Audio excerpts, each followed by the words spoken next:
Oyez oyez les copains, alors ce week-end je suis allée voir La La Land. Ouais, alors honnêtement je sais pas pourquoi j'ai fait ça. Sûrement une envie inconsciente et irrépressible de me mettre un bon coup de truelle dans la gueule juste avant la Saint-Valentin. Parfait. Oui, parce que c'est le genre de film que certains appellent aujourd'hui un feel-good movie. Ok, alors déjà si t'as besoin d'un movie pour feel good, c'est juste que tu files très très bad. Ouais, bah ça doit être ça. D'ailleurs, au passage, qu'est-ce que c'est que cette nouvelle expression? Et puis les gars, ils te lâchent ça en toute décontraction, quoi. Bah ouais, c'est le nouveau genre du feel good movie. T'as fait un blackout ou quoi? Ouais, ça doit être ça, ouais. Tout le monde a validé pendant que je faisais une sieste, sûrement. Bref. De toute façon, dans cette histoire, il y a plus grave, le pitch du film. Oui, en fait, La La Land, c'est l'histoire d'une jeune comédienne qui galère et qui un beau jour rencontre un jeune musicien qui galère comme elle.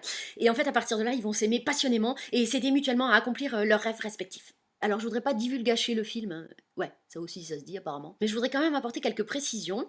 Alors, ok, la meuf, elle galère, hein, d'accord, elle est serveuse, sauf qu'elle a quand même l'air de sortir de chez Jacques Desange à chaque prise.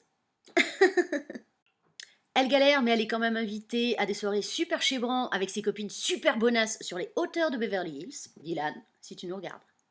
Et enfin, elle galère, mais elle est quand même appelée pour passer des castings de séries américaines. Hein, toutes mes congénères refoulées pour la figure des chiffres et des lettres se reconnaîtront. Bref, elle galère quand même, super classe la meuf.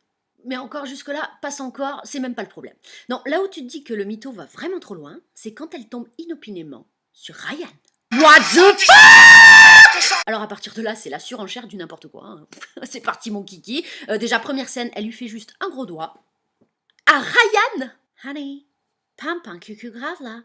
Et après ça, il faut quand même qu'elle le croise encore 3 fois par hasard avant de finir par se dire que c'est peut-être un beau gosse.